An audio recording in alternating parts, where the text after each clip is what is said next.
If you take a Disney princess, make her swear and have a girlfriend, you'll get Charlie Morningstar from Hazbin Hotel.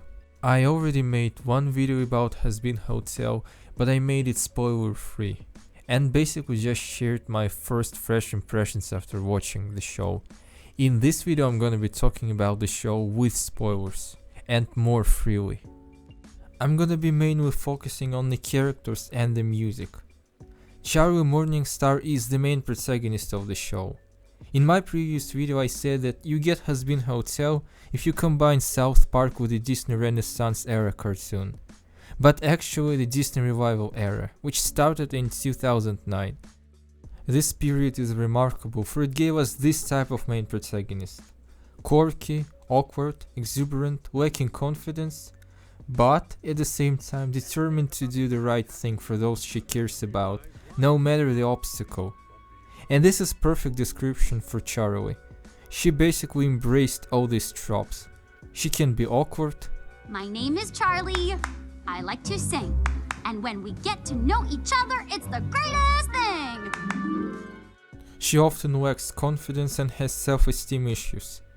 She's not only a Disney princess in a way that she embodies Disney princess tropes, she really is a princess. She is the daughter of Lucifer, the princess of hell, and she is very powerful.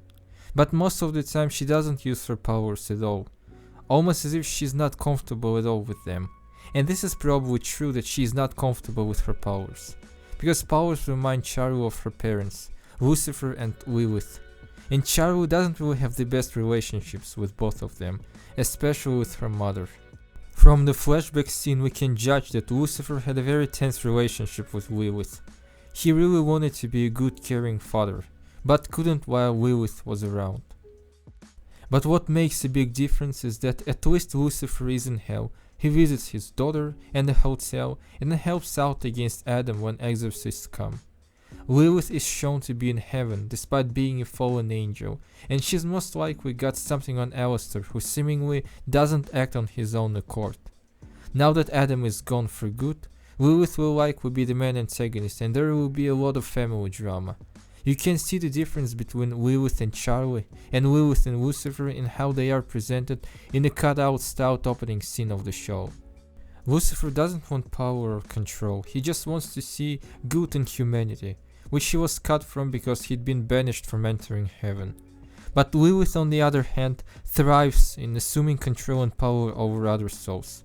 Maybe it was her who came up with the idea of soul extermination in the first place, to get rid of those that she deemed threatful to her regime.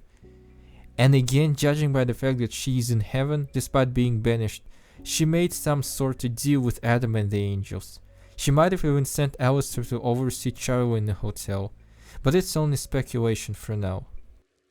I like the opening scene because it tells us a lot about the characters. Charlie here embodies both her father's and her mother's personalities. At first she looks dejected and disheartened, like her father, but then menacing like her mother.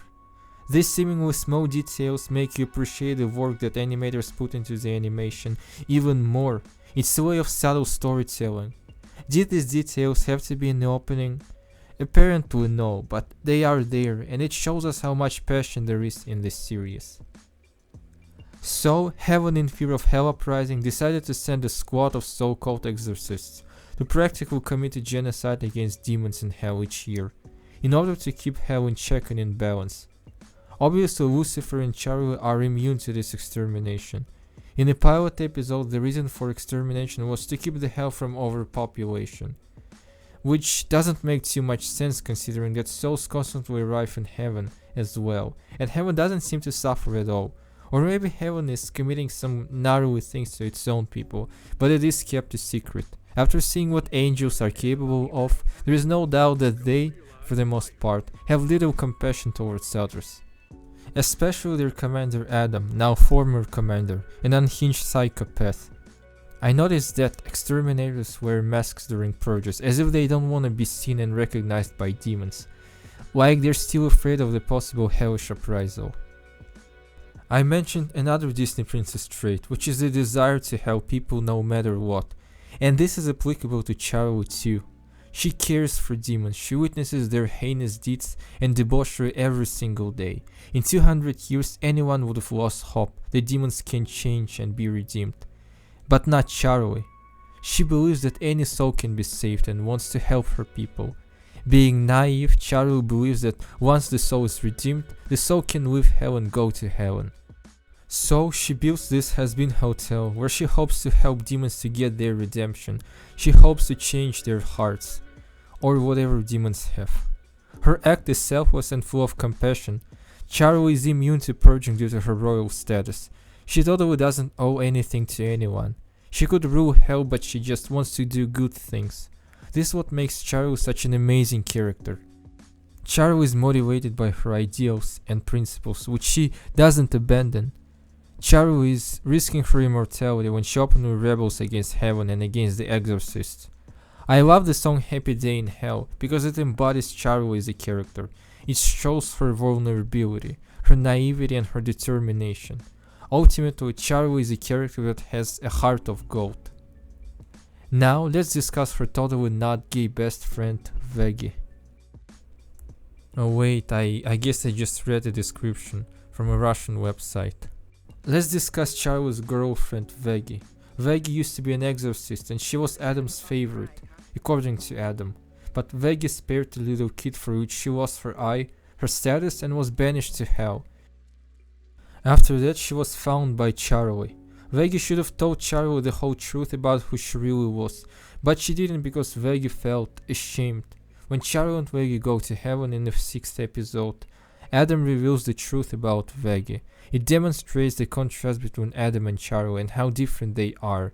Adam practically blackmails Veggie. He thinks Charlie would abandon Veggie if she learned the truth, because this is exactly what Adam himself would have done. But Charlie understands Veggie. She is shocked to learn the truth, but she is not mad. Charlie and Veggie don't even fight like a lot of couples would have. Charlie does understand that Veggie had her reasons to conceal the truth, and Veggie never gave Charlie a single reason to doubt her. Veggie has always been loyal and supported the Hazbin Hotel endeavor.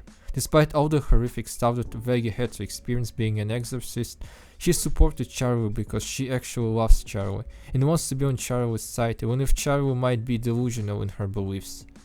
Also probably because Veggie used to be an exterminator who undoubtedly destroyed thousands of human souls.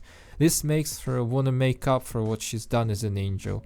Veggie is extremely supportive and this is precisely what Charlie needs. An emotional support. Another character that I wanna talk about is Emily. She's like Charlie in so many ways. She believes that angels always do the right thing. She doesn't know that there is extermination happening each year in hell. What I like most about Emily is her sincerity. She sincerely believes in good and sticks to her ideals just like Charlie. When she learns that angels kill demons, she doesn't try to justify genocide. She doesn't say something like, well, heaven is good, so maybe genocide is acceptable or even necessary if it's carried out by angels. If angels do what they want, they must have a good reason. This is just basic psychology. A lot of people try to justify any atrocities committed by their countries because they don't want to feel like they are a part of something evil. But Emily, immediately after hearing about exterminations, condemns it as an evil act. Sarah goes on a typical, not everything is spelled in ink, you cannot judge us because you don't know the whole truth, etc. When it comes to mass genocide, there is obviously cannot be justification, and Emily realizes that.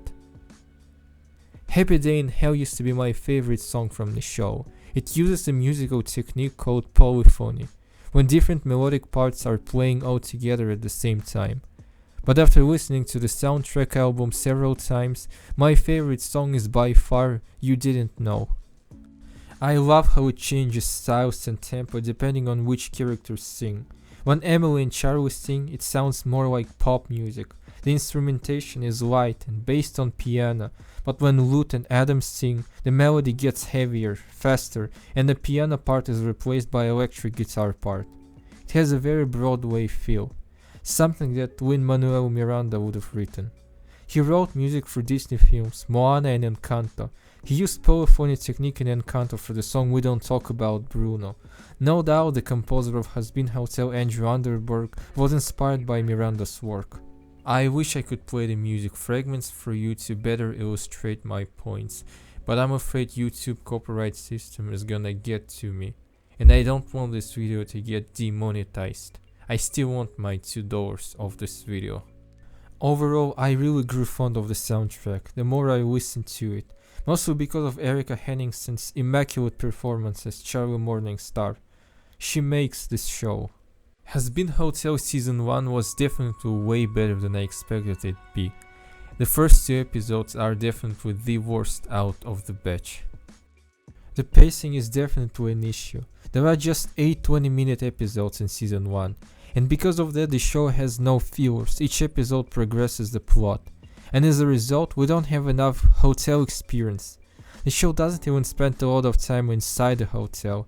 Charlie gets only one guest if you don't count Angel Dust. Imagine different demons coming to the hotel hoping to escape from hell, interacting with each other and with hotel staff. So many different hilarious situations we could have. I'm honestly surprised that almost nobody came to the hotel. I'd assume a lot of demons would give anything to escape from the fate of being exterminated by the exorcists. Hazbin Hotel has no time to take a breath and stop. We are constantly moving forward. This is the biggest downside to me and otherwise another really good animated show. All in all, Hazbin Hotel is all about empathy, humanity, and giving people another chance, even when it feels like they don't deserve it.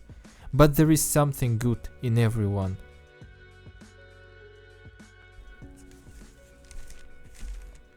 Oh, by the way, I drew Nifty from the show. Wanna see it?